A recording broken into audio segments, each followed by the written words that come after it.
Hello दोस्तों, आज मैं फिर से आप लोगों के बीच लाया हूँ एक ऐसे महान व्यक्ति के बारे में जिन्होंने भारत को आज़ाद कराने में बेहद अहम भूमिका निभाई थी। जी हाँ, मैं बात कर रहा हूँ शहीद भगत सिंह के बारे में। दोस्तों, शहीद भगत सिंह कहा करते थे, राख का हर एक कण मेरी गर्मी से गतिमान है, मैं एक ऐसा पागल हूँ जो जेल में भी आज़ाद है। दोस्तों, वह अपने नारे इंकलाब जिंदाबाद से हर युवाओं को प्रेरित करते थे। शहीद भगत सिंह का जन्म 27 सितंबर 1907 को पंजाब के जिला लायलपुर के बंगा गांव में एक सिख परिवार में हुआ था। दोस्तों, जो कि अब पाकिस्तान में स्थित है। परिवार में उनके पिता का नाम सरदार किशन सिंह तथा माता का नाम विद्यावती कौर था। दोस्तों, भगत सिंह का जन्म जब हुआ था तब उनके पिता सरदार किशन सिंह और उनके चाचा अजीत सिंह और स्वर्ण सिंह अंग्रेजों के खिलाफ विरोध के चलते जेल में रहना पड़ा था। लेकिन जिस दिन भगत सिंह का जन्म हुआ था उसी दिन उनके पिता और चाचा को जेल से रिहा किया गया था। दोस्तों, अगर बात करें उनकी प्रारंभिक शिक्षा की तो उन्होंने पढ़ाई करने के लिए दूसरे सिखों की तरह लाहौर के ब्रिटिश वाले स्कूल में पढ़ाई नहीं की, क्योंकि वह ब्रिटिश सरकार की शिक्षा लेना नहीं चाहते थे। इसलिए उन्होंने आर्य समाज की एक संस्था दयानंद वैदिक हाई स्कूल में जाकर पढ़ाई की। दोस्तों, बात उस समय की है जब 1919 में जनरल डायर के कहने पर जलियांवाला बाग में हजारों बेगुनाहों को मार दिया गया। उस समय उनकी उम्र केवल 12 साल थी। उनके दिमाग में दृश्य को देखकर उन्होंने ठान लिया कि अंग्रेजों को उनकी नानी याद दिलानी है। उनके मन में अंग्रेजों द्वारा हो रहे लोगों पर अत्याचार अब और बर्दाश्त नहीं हो रहे थे। इसलिए उन्होंने 14 वर्ष की आयु में ही अंग्रेजों के खिलाफ विरोध छेड़ दिया था तथा देश की रक्षा के लिए अंग्रेजों का सामना किया था। दोस्तों, लेकिन जब चौरी चौरा कांड हुआ था उस समय भगत सिंह स्कूल में पढ़ाई कर रहे थे। लेकिन जब उन्होंने इस घटना के बारे में सुना तो उस घटना वाली जगह पर पहुंच गए और देखा कि दृश्य बहुत ही ज्यादा दर्दनाक था।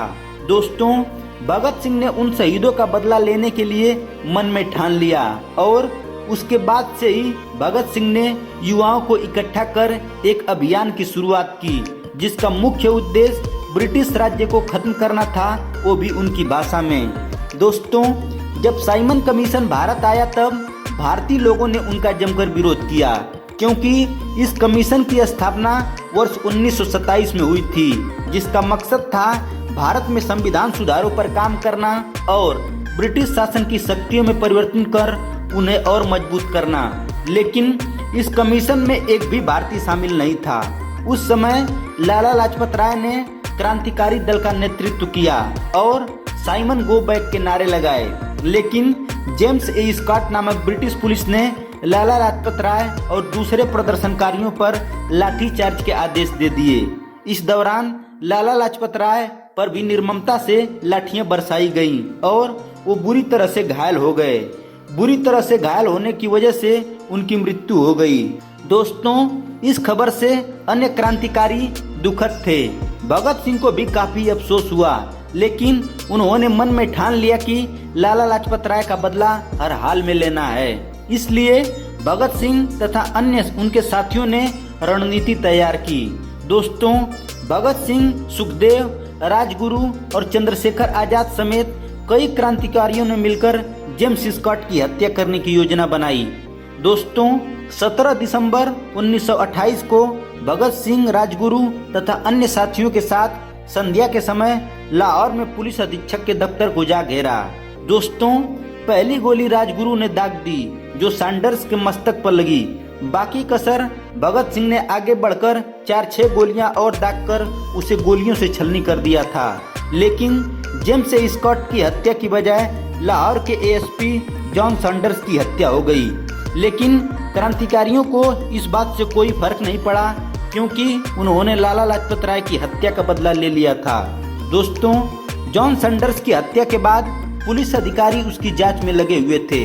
इसी बीच क्रांतिकारियों ने सेंट्रल असेंबली में बम फेंकने की योजना बनाई, क्योंकि भारतीय लोग और अन्य सेनानी उस समय अंग्रेजों द्वारा लाए गए नए कानून के खिलाफ थे। दोस्तों, नए कानून के तहत ब्रिटिश सरकार बिना सबूतों के भी लोगों को गिरफ्तार कर उन्हें जेल में रख रही थी। इसका विरोध करते हुए भगत सिंह और बटुकेश्वर दत्त ने सेंट्रल असेंबली पर बम फेंका।